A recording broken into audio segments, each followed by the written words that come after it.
Dear પપ્પા, જીવનમાં તમે જે સંઘર્ષ કર્યો છે, સેલ્ફ મેડ મેન કોને કહેવાય?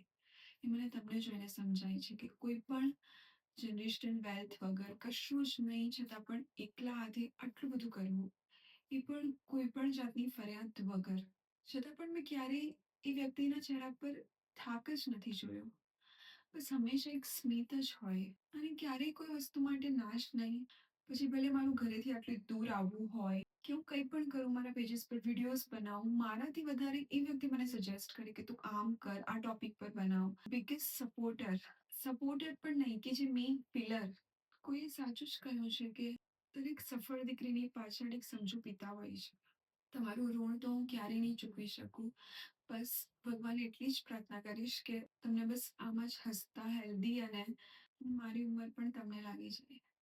અને જો મને બીજું જીવન મળે, તો મને દરેક જીવનમાં તમારી જ દીકરી બનાવે.